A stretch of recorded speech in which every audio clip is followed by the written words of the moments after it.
All right, guys. So, Iron October number 5. I'm going to say 5, but you can't do 5 with both hands, and then it's 10.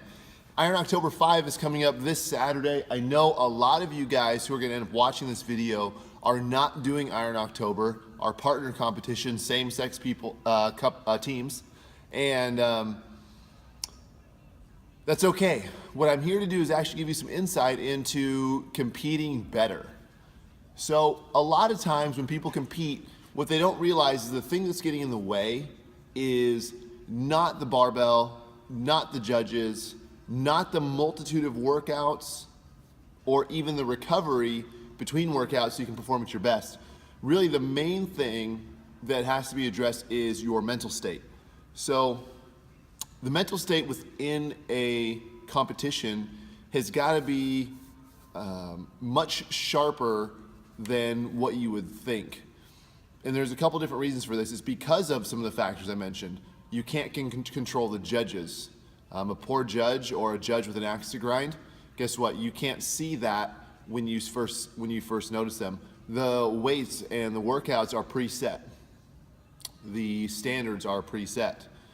The location of the competition may not be your home gym.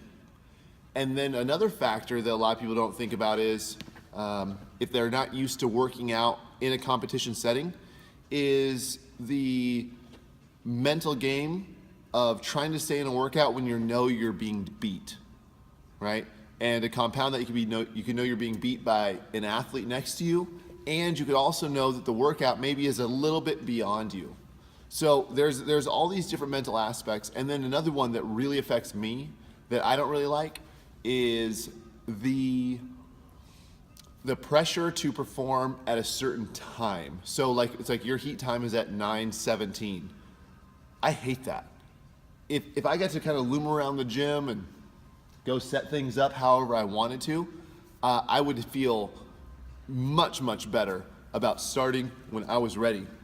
But instead, you have to go, you have to check in, you have to stand there, you have to be ready, you have to check in with your judge, and then you feel good, and all of a sudden they're like, hey, all right guys, 1 minute until we start, and then you get this kind of anxiety, and you're like, I'm not ready in a minute. And so even that little aspect is something that you guys will have to learn how to deal with. There's other minor things I think that any veteran athlete can start to overcome, or any new athlete can overcome even before they become a veteran, and that would be things like your favorite barbell, your certain space within the gym, a box preference, little nuanced things. Those are the things that should work themselves out within the first competition. And if you're doing classes on a regular basis and you're not necessarily being overprotective of things, it could be something that even is curbed inside of a class. The other thing is, when you're competing, it actually ends up being the summation of the way you train in a lot of ways. So if you put a ton of pressure on yourself or mentally you disengage, right? So there's two different ways you could do it. You could mentally go just too far into the tank, put so much pressure on yourself and mentally disengage. Then sometimes in competition, you haven't really trained where you need to be at, which is kind of in the middle, like understanding the pressure, but then also not attached to the result in a way that you overtake the meaning that, like, the result, I'll just say it a different way because I can't think of the right word, but the result of the workout doesn't define you, right? So when you put too much pressure, you fail.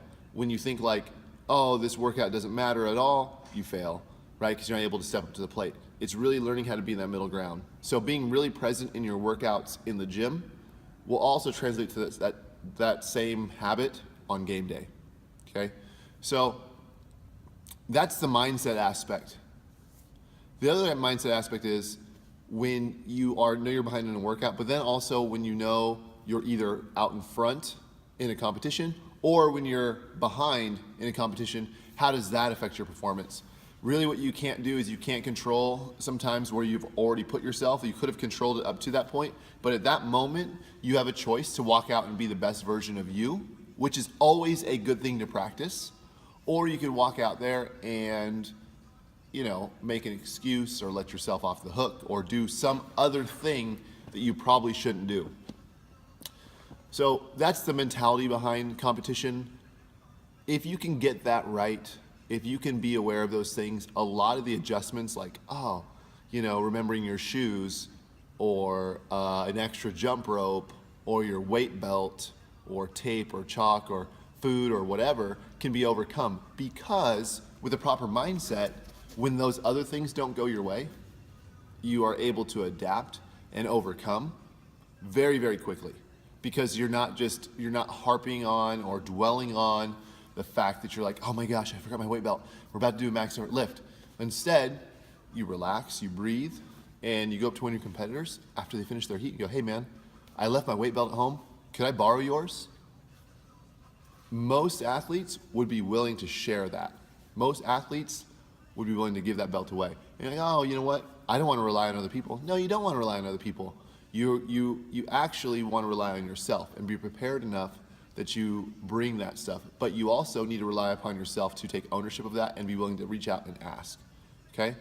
Now, if there are certain things that prevent you from competing safely that you cannot overcome, you also have to have the wherewithal to know how to step back from the competition and go, hey, you know what? I have to step out of this workout because I'm not going to be able to do it safely because I don't have my belt or because I don't have my knee sleeves and I'm dealing with a funky knee injury, or I'm dealing with a back injury that I know is going to sideline me from being the actual professional veterinarian or mother or dad that I need to be. Okay? So being very present mentally is the most important thing, and is the least fun thing to really train. What we want to do is go out and buy new shorts and matching outfits and you know, prep our food, and those things are all great, but without the right mindset, those things are really not all that important. I know a lot of people that meal prep. I know a lot of people that spend time with what they're going to wear or their team name, and that stuff's all fun.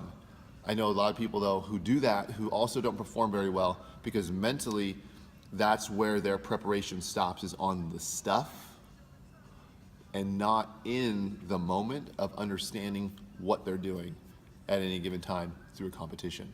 So think about what you're thinking while you're thinking it in a competition. It's really tough to do, but I think you guys, with a little bit of work and a little bit of due diligence, you can kind of control the way you respond to these different circumstances when they arise in competition. As a guy who has competed at regional 6 times, it's gotten easier and easier to deal with some of those things. And I know that sounds like a long time, and it is, because I'm still learning. And I think you guys can learn a little faster if somebody kind of shares their experience or holds your hand through this. So if you guys have anything, leave it in the comments. I'll get back to this video and take a look and see if there's something else you guys want me to talk about. All right.